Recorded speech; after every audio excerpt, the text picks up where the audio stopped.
Father was standing outside the Santiago Bernabeu Stadium. It's a magnificent stadium, and it's seen some fantastic football matches in its time. Yeah. Today was not one of them. It was a walk in the park. 2-0 Real Madrid.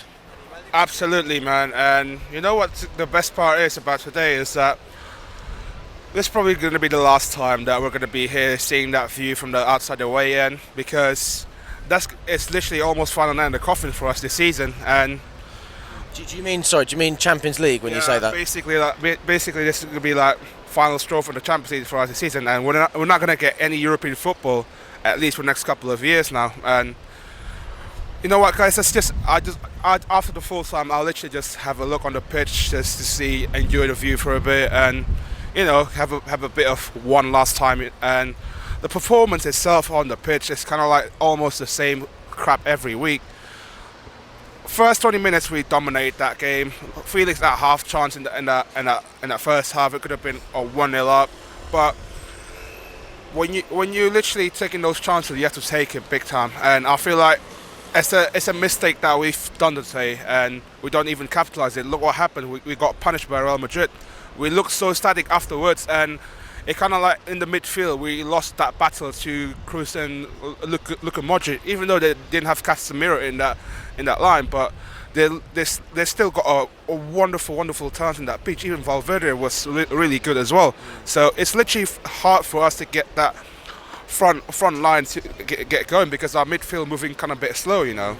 But the thing is, you said it yourself, if we'd have taken our chances at the beginning of the game, in the first 15 minutes, whatever it was, it could have been different, and we wouldn't have been under so much pressure, because we would have been able to sit back and soak it up. And if we did end up conceding, I think we'd be happy with a draw. If we're being brutally honest. If I'm being honest with you, I would, personally for this game, I would take a draw maximum. But in the worst case scenario, if we do get 1-0 down, at least like keep that 1 goal deficit, because if it goes way beyond that 1 goal, it could have been a lot harder for us to come back for that second leg. And I feel like with the circumstances that happened in that game as well, for me, is that the problem is that for me, that right back and the left back, literally they're getting cooked apart.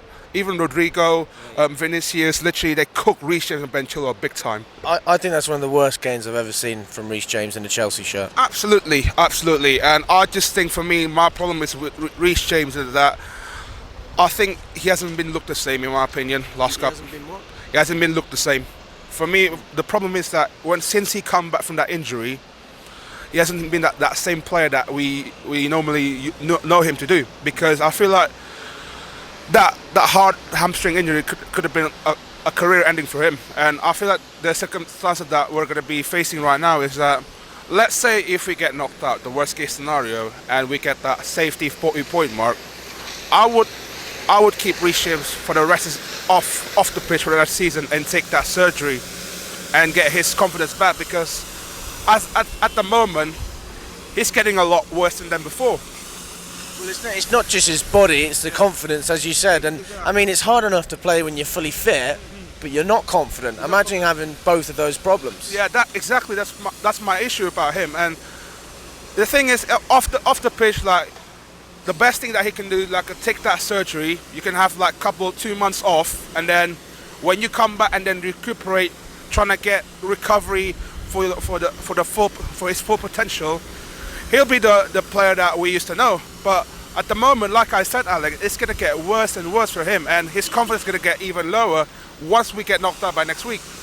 Yeah, I mean, we just need to rotate as well. I mean, that's a huge thing. If we're relying on him every week, it's going to be difficult. But one player we are going to have to rely on for the next game, you would think, is Cucurella at left back, because Ben Chilwell got sent off. That's the thing. Is it 3 games in the knockout? Well, it was Champions League anyway, so, I mean, let's be honest, we're probably not going to win this next leg. I mean, I'm not going to jinx it. Obviously, I would love a comeback, but I'm just thinking to myself, even 2 goals isn't enough. You've got to score more than that, and then you've got to beat them on penalties as well. The thing is, for me today, even Real Madrid, I'm not really that fussed about them. I think Man City can beat this team, because I'm not that impressed with Real Madrid. They were in that second gear. I think if we kept them that pressure going in that first 20 minutes, we could literally take the game to them. But overall, literally, I'm not that impressed. Mate, they do the same thing every year. I don't know how they do it. They did it against us last year. It's nothing special. but they just have those chances, and they've got that moments, you know, that one moment, literally they had in that corner kick, where literally when we were that deep, and then literally they scored a goal. That's it. Like, I don't see, even for me, let's say somehow they managed to pass us. Will they gonna get past Man City? I don't think so though. After what happened last year, but for me, it's all about Chelsea. I'm thinking right now, as a longer term, is that, you know what? Let's just. I'm just having a thought of myself right at the end, because we're getting held back for half an hour. You know what? Why not have a permanent manager come in for the next season, and you know, a one week football, and gonna have lots of time to implement some tactics, you know, off the pitch and the training session and that. And it's like the 16-17. I want to see that kind of play, and maybe it's a step back that we need, because it's been 6 years we last won the league, and we need that, you know, that safety gap to kind of like get back to where we are at the moment.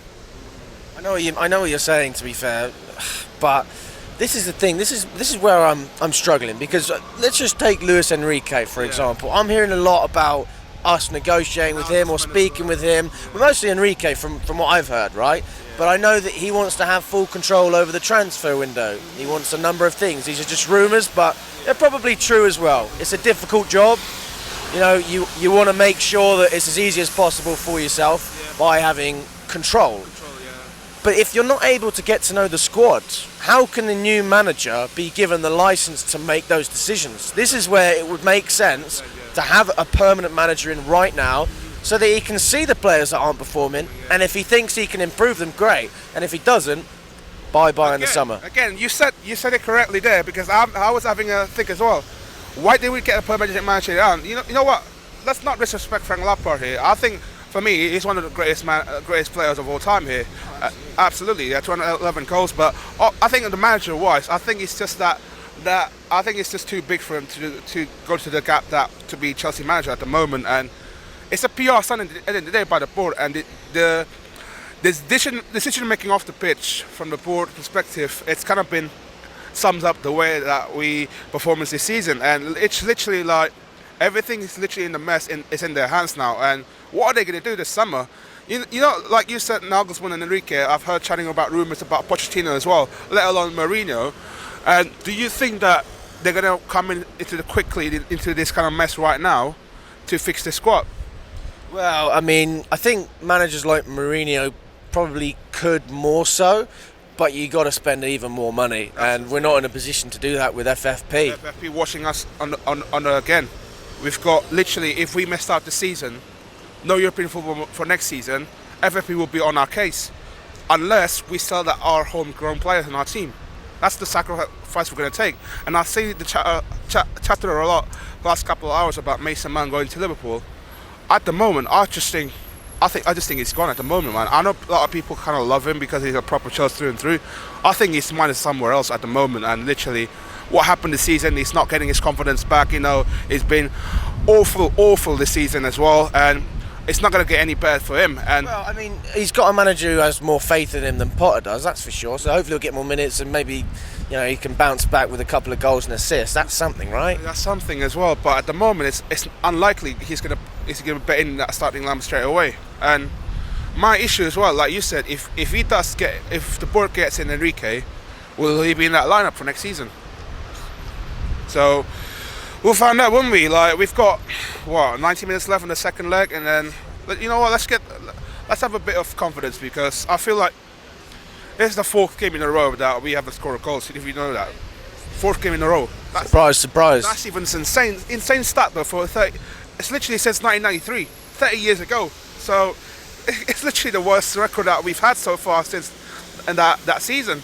But against Brighton, well, I'm not that confident against Brighton, but I'll take a 1-0 dagger win, literally, to get that safety point mark. And then what happens on Tuesday, you can't control everything off and that what happened on that pitch. But we need a miracle, literally, on Tuesday to get back to the tie, you know. But yeah, hopefully, let's just enjoy this view for a while, and this could be our last time, literally, here. Enjoy the city, you know, and roll on Saturday.